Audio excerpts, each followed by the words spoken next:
Bonjour à tous, je m'appelle Jean Dussetour, je suis un des cofondateurs de Headoo, H-E-A-D-O-O, Head pour la tête, la photo portrait et 2 O pour faire web, qui est une agence montée il y a 5 ans, avant que le mot selfie existe, partie sur la conviction que le contenu de soi visuel, photo-vidéo, est sans doute la meilleure occasion de créer des conversations entre des marques et des consommateurs.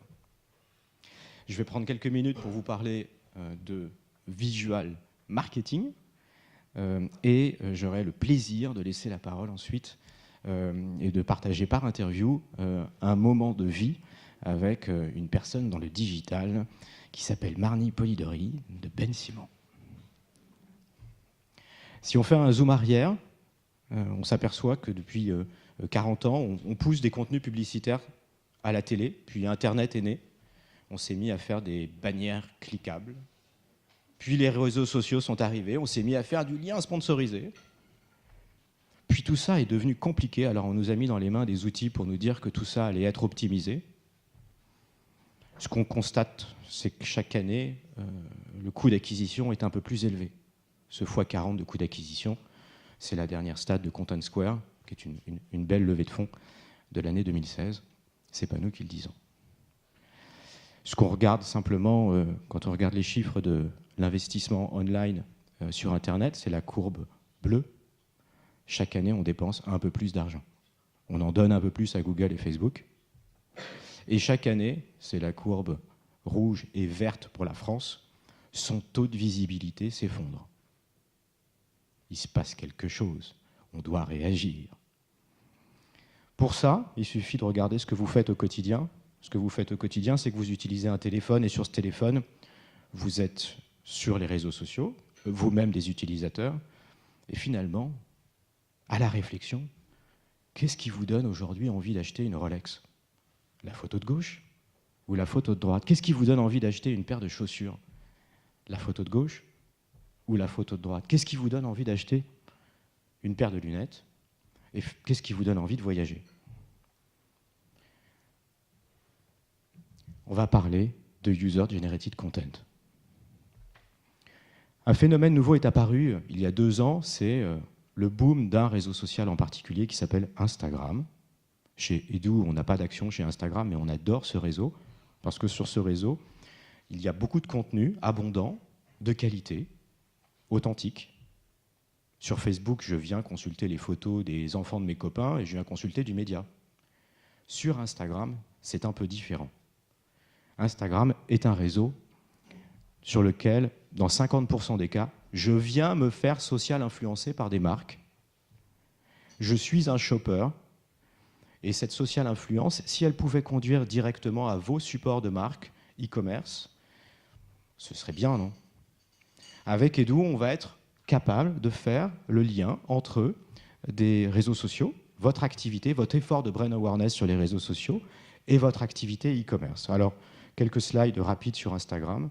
Instagram est un réseau mondial, comme on l'a vu dans le slide précédent. Pour la France, on a 169 amis en moyenne sur Instagram. Je vous laisse comparer avec votre propre activité. Levez la main qui est sur Instagram. OK. Et qui n'est pas encore sur Instagram? Ah, c'est dur de lever la main. Bientôt. Sur Instagram, on publie plutôt en fin de semaine, oubliez le mardi. C'est plutôt vendredi et week-end, n'oubliez pas le week-end. Le User Generated Content, c'est un actif absolument inédit qui va avoir plein de vertus. Ces vertus sont du SEO, de la conversion, de la conversation authentique. Vous allez réduire votre taux de rebond, augmenter votre audience. On a affaire là à un contenu génial, qui plus est, vous n'avez pas à le produire. Quand vous regardez dans votre PNL la ligne que vous coûte la production de contenu par vous-même, là on a affaire à un contenu qui est pas... Je ne suis pas en train de dire que le brand content est à mettre à la poubelle, pas du tout. Mais le User Generated Content, c'est un contenu marketing absolument génial qui viendra sans doute demain, systématiquement, comme c'est le cas déjà aux États-Unis depuis 2 ans, hybrider la plupart de vos supports de marque. Vous allez mixer du brand content et du User Generated Content. Alors voilà un exemple d'un parcours utilisateur. C'est le parcours de Mademoiselle Pauline. Mademoiselle Pauline, elle a été dans une boutique Dim, elle a acheté une paire de collants, elle est rentrée chez elle. Elle a pris une photo de ses jambes. Elle l'a publiée sur Instagram. #Dim. à part constater en Earn Media que vous avez une publication de plus, ah chouette, quelqu'un a publié un contenu sur moi, l'histoire s'arrête là. Avec Edu, ce qu'on va être capable de faire, c'est faire de la curation, détecter ce contenu, lui envoyer un message public dans son compte Instagram pour lui dire « J'adore ta photo. J'aimerais bien m'en servir. Est-ce que tu es d'accord? Si oui, hashtag OKDIM. » Réaction de mademoiselle Pauline. Elle a publié une photo hashtag DIM. DIM me parle en one-to-one, en message public dans mon compte Instagram et toutes mes copines le voient. Dans plus de 90% des cas, vous êtes assuré d'un consentement explicite. Elle répondra. Mais oui, bien sûr, prenez-la, hashtag OKDIM. On a de ce fait de la curation, de la modération, on a choisi cette image et on a levé les droits comme consentement explicite. Il ne nous restera plus qu'à amener cette image sur un site marchand, comme dans cet exemple-là. Et finalement, ce contenu UGC va devenir la pré-fiche produit qui va me donner envie d'acheter une paire de collants. Les exemples de marques qui s'en servent sont très nombreuses. On aura l'occasion d'en reparler au cours des tables rondes. Je dois réserver un temps de parole aussi à Marni. Je ne t'oublie pas, Marni. Autre exemple de parcours utilisateur sur un site marchand. On est capable d'amener un flux UGC en home, en widget galerie. Et dans mon parcours utilisateur, finalement, cette image va me donner envie d'acheter ce cabas Vanessa Bruno, très connu. Le site marchand est un support vers lequel l'UGC peut être dirigé. Le cas d'une ad banner peut l'être tout autant. Voilà un exemple ici pour The Couple, pour Cdiscount sur votre gauche, pour Eurostar sur votre droite. Vous avez l'avant-après, du 100% brand content et du brand content mixé avec du flux UGC. Ça ouvre plus en newsletter, ça clique plus en ad banner, ça convertit bien en site e-commerce. Vous avez sur le plan outils un back-office qui, en multi-hashtag, va vous permettre en un seul endroit d'agréger l'ensemble de ces flux. Regardez-moi, pour Eurostar, ça c'est de la happy customer attitude. C'est cette photo qui va me donner envie de prendre l'Eurostar, parce que les gens ont l'air bien dans un Eurostar. Et ce sera vrai pour du sac à main, pour de la chaussure, pour de la lunette, pour du voyage, pour tous les secteurs d'activité qui sont les vôtres. Le parcours utilisateur, donc, c'est de la curation, de la modération. Vous contrôlez votre image. Il n'y a pas un flux UGC qui passe sans votre contrôle, bien sûr. Et on lève les droits, c'est propre. On n'agrège pas des contenus en zone grise, en social walls, en disant « je crois que j'ai le droit ». Non, non, non, on fait ça sérieusement. Pour ça, Edu est une technologie approuvée, certifiée Instagram, pour travailler avec leurs API et pour vous assurer la levée des droits de ces contenus. Ces contenus vont par ailleurs faire l'objet d'un algorithme d'autodétection sur image, parce que les gens ne disent pas assez de choses sur ces images quand ils la commentent eux-mêmes sur leur compte Instagram. Et on va donc de cette façon accrocher des mots supplémentaires pour vous dire si je vois une fleur, si je vois un logo, si je suis de nuit, de jour, si c'est une ville, un décor de campagne.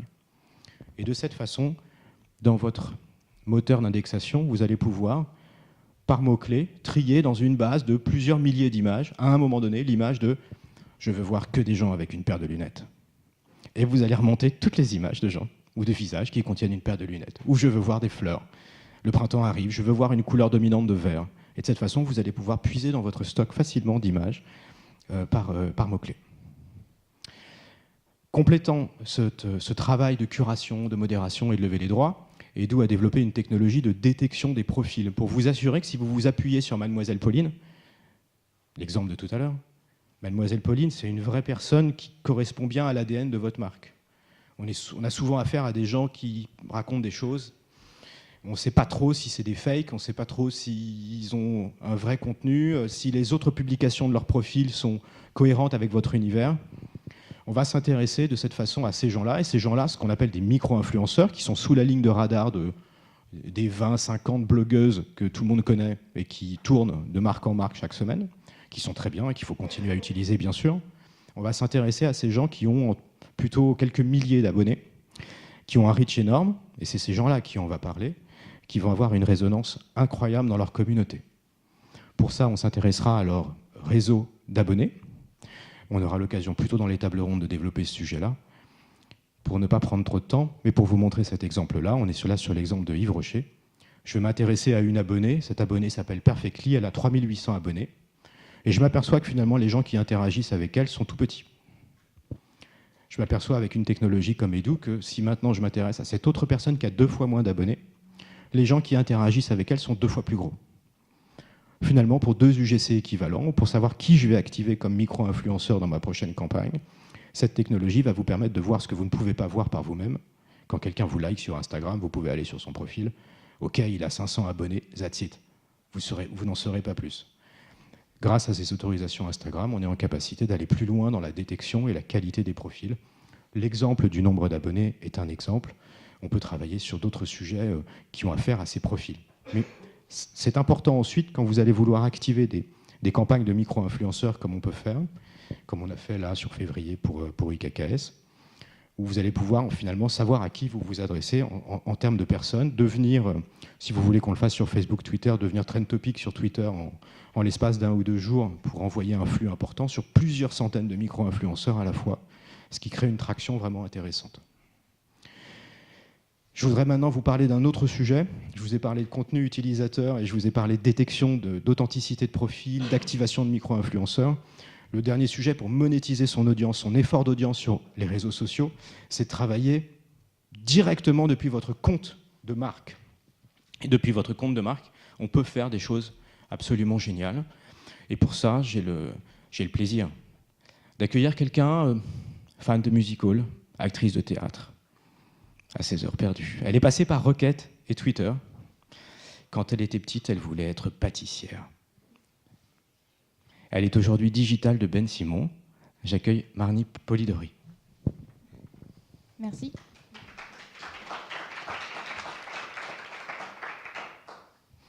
Alors Marnie, j'aimerais que tu nous dises quelques mots sur ton métier. En quoi consiste ton métier ?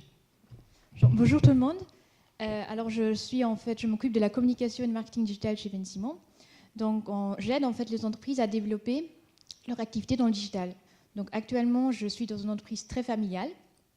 Donc je les aide dans ce cas-ci du coup pour mieux adapter leur activité dans le digital qui a marché en forte mutation. Donc il y a 3 activités notamment. Donc premièrement, je représente en fait la marque au niveau EMEA, la zone EMEA US. Puis il y a des outils de communication, ça peut être du blogging, de l'emailing, le social media, des ambassadrices, en intégrant une réelle stratégie digitale avec du contenu intéressant et engageant. Deuxièmement, j'intègre des outils web marketing pour augmenter les conversions via site web. Et troisièmement, j'accompagne la marque dans le lancement d'un nouveau site qui va sortir bientôt. Waouh, wow, tout ça. Alors comment se déroule une journée type ? Je n'ai pas vraiment de journée type. Donc je pense que c'est plutôt, je travaille par semaine. C'est-à-dire, en fait, au début de semaine, je m'occupe plus du planning, de la stratégie de com, du reporting. Et fin de semaine, je m'occupe plutôt du, je dirais, développement à l'international, rendez-vous au meeting avec des nouveaux partenaires, potentiels partenaires, et tout ce qui est budget digital, en fait. Répartition du budget pour les différents outils. Mais quel outil utilise la team digitale de Ben Simon ? Alors, plusieurs. J'ai intégré à peu près 9 outils depuis que je suis... 9 outils ? Waouh. Ok. Et donc, parmi les 9 outils, c'est des 9 outils avec des KPIs très différentes. Donc, par exemple, ça peut être Shoppable Instagram, donc un outil de Edu, qui permet effectivement de convertir les gens via Instagram. Donc, c'est une nouvelle plateforme qui convertit à l'achat. Exemple qu'on peut voir ici. C'est exactement ça. Donc, c'est ça, en fait, il y a un lien qui est intégré qui permet du coup d'être directement dirigé sur une galerie. Les gens peuvent ainsi cliquer sur l'image et sont directement dirigés vers le site web. Et en fait, ça, c'est la plateforme, le back-office, qui est assez simple à gérer vraiment. En fait, les images s'uploadent régulièrement et après, il faut juste intégrer les tags et uploader l'image et ça se présente comme ça, en fait. Du coup, la personne va être directement dirigée vers le site web avec le produit en question et ce qui convertit du coup direct. Voilà, donc ça c'est tout ce qui est reporting. Donc il y a effectivement un back-office analytics où on peut du coup voir effectivement combien de gens sont venus vers le site web, quel est le taux de conversion, après aussi quelle publication marche le mieux. Donc en fait certaines, par exemple, si elles ne marchent pas, ça ne vaut pas le coup de les laisser parce que ça vous baisse directement votre taux de conversion moyen. Donc vous pouvez voilà, c'est ça. Et votre métier doit rencontrer des évolutions technologiques Oui, définitivement. Je dirais, en fait, nous, je pense dans le retail, nous, en tout cas, chez Ben Simon, on n'est pas encore vraiment adapté au mobile. Et je pense en général, dans le retail en France, je trouve que c'est un peu un problème parce que le mobile, un achat sur 4 se fait aujourd'hui en fait via mobile, c'est hyper important. Et 80% des outils, du trafic des outils web marketing vient du mobile. Donc je pense que c'est vraiment un levier important à prendre en compte. Deuxièmement, je dirais aussi le contenu immersif, c'est-à-dire tout ce qui est publicité dynamique, publicité personnalisée, tout ce qui est vidéo. En fait, je trouve que le consommateur actuellement, il est fatigué de l'image statique ou de toujours voir la même chose, des outils traditionnels. Je pense que c'est bien de vraiment évoluer en fonction de ça, en fait. Et en définitive, pour vous, qu'est-ce qui vous plaît le plus dans votre métier ? J'adore le digital, en général, je pense. Ça s'entend.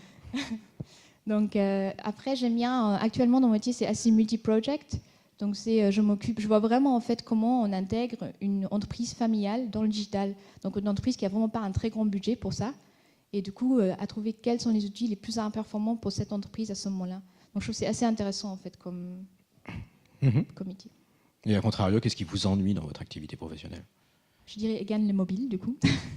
De ne pas avoir un site mobile optimized. Et, pas encore. Pardon ? Pas encore. C'est un projet 2017. C'est un projet, oui, voilà. Okay. Donc, ça va être réglé. Et je dirais, en fait, je ne sais pas si c'est vous aussi, mais en fait, en tout cas, moi, je me fais pas mal solliciter par plein de gens, en fait. Donc, et en fait, c'est important de garder la vue claire et de vraiment voir qu'est-ce qui est important pour la marque même, parce qu'il y a tellement d'acteurs en ce moment sur le marché. Et moi, par exemple, il y a une semaine, quelqu'un m'a contacté pour une campagne avec un casque virtuel pour se projeter dans les boutiques Ben Simon. C'est certes super cool, mais bon, pas vraiment adapté à ce moment-là. Ok. Et pour finir, votre vision sur les tendances ?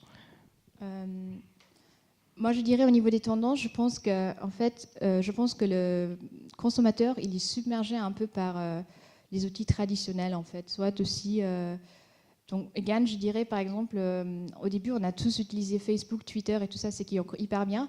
Mais je vois déjà aux US, il y a pas mal de marques qui commencent à utiliser des nouveaux outils, comme par exemple des Messengers Box, par exemple Facebook Messenger, WhatsApp, tout ça pour en fait s'approcher d'une autre manière du consommateur. J'ai vu qu'à Jean Provocateur, ils avaient fait une super campagne en fait pour Noël où ils avaient fait un service client en ligne via WhatsApp. Ça a fait un carton. Donc je pense que c'est important de suivre un peu les tendances qui sont en ce moment.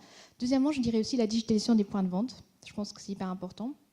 Et troisièmement, je pense aussi tout ce qui est user-generated content. En fait, c'est hyper important pour la marque de prendre en compte le contenu qui est publié par les consommateurs pour effectivement augmenter les conversions parce qu'en fait, c'est plus naturel, la personne peut plus s'imaginer dedans et c'est un autre contenu. C'est vraiment un autre contenu, c'est plus naturel, c'est différent. Ouais. Voilà. Merci Marnie. Merci beaucoup. Et c'est tout. merci à vous.